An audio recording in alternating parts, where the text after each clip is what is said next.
West Side and parts of Clinton in Manhattan. And I am the sponsor of the GMO labeling bill in the New York State Assembly. We are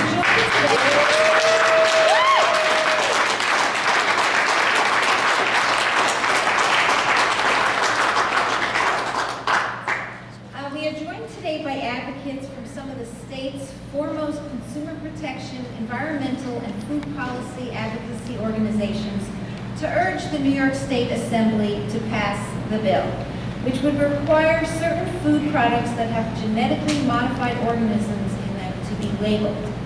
Now, the jury is still out on the safety of GMO as far as I'm concerned, and I have heard from hundreds of constituents in my district and people from around the state, and in fact from around the country, and even outside the country, who urge that this bill be passed.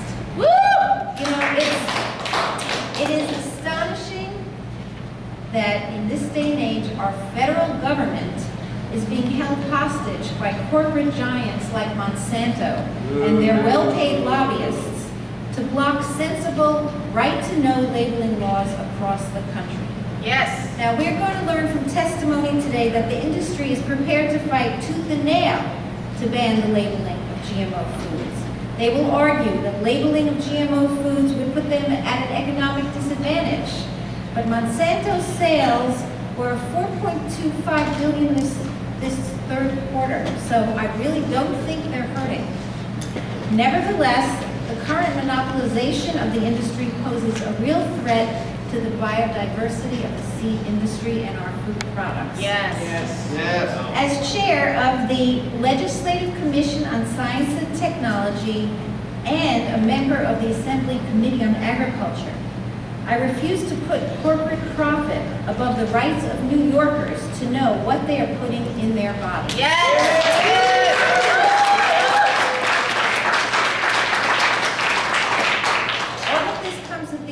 Of the average American who just wants to know what they are feeding themselves, their children, their families, their neighbors. It is a right-to-know issue, and we are going to hear from many advocates today who will speak to that point. Consumers, when they purchase products with their hard-earned dollars, have a right to not be deceived or be confused by which products contain GMO products, organisms, and which don't. And right now there is no way to tell unless some companies put voluntary labeling, but there is no mandatory labeling, and that's what this is all about. We have the right to know, and we are going to pass a law in New York State that mandates that the companies have to identify which products contain GMO. What the science tells us is that genetic engineering is a new technology. It does raise safety issues, and in fact there's been global agreement that genetic engineering is different than conventional breeding. It does raise safety issues. It can increase the level of known allergens and toxins in a crop. It can introduce new toxins and allergens, and actually it can cause all sorts of disruption and unintended effects. That's why there's been global agreement that there should be both safety testing and labeling, because what you need labeling for is if you don't do proper safety testing, there's no way to tell if there's any adverse effect. And just telling people to eat organic food or to eat food that's labeled with the non-GMO Project Verified label, that still doesn't tell you who's been exposed and who hasn't. So there really does need to be labeling so that we can track any potential unintended health consequences that come from these foods.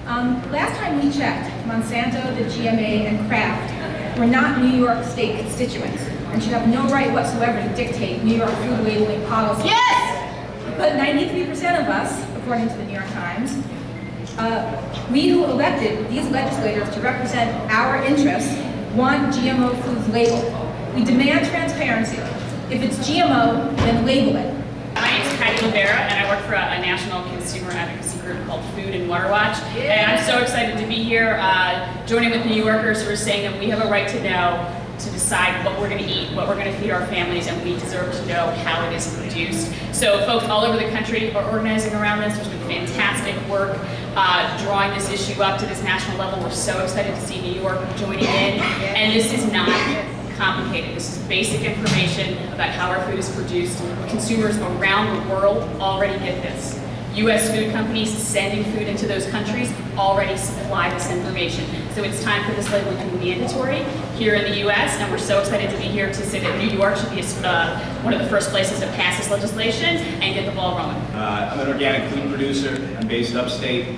I know there's probably some people here who think upstate is anything north of Houston.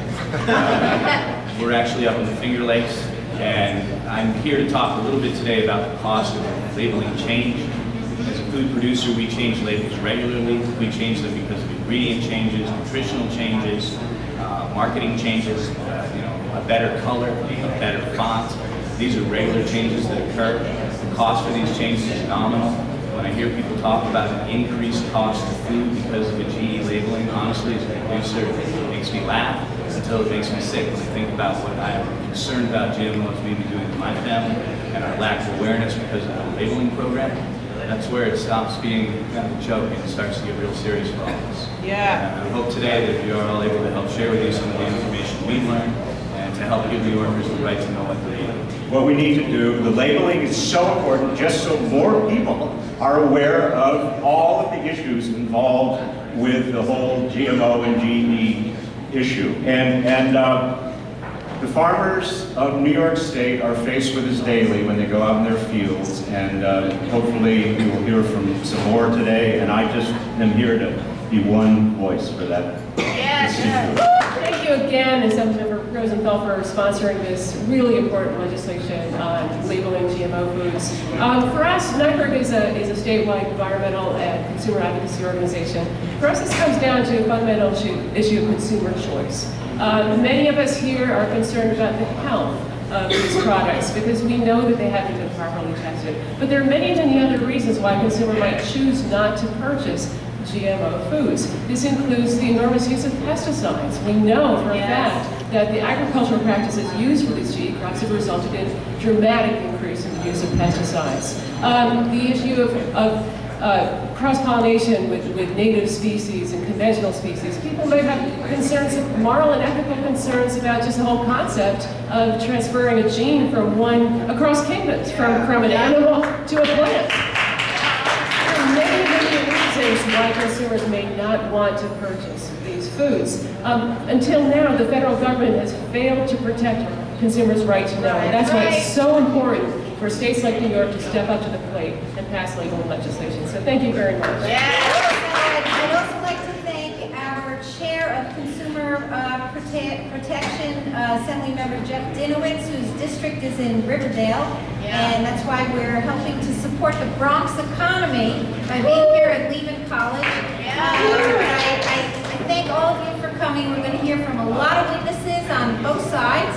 But I think we'll all learn something today because there's a lot of smart people testifying, and I encourage you to stay.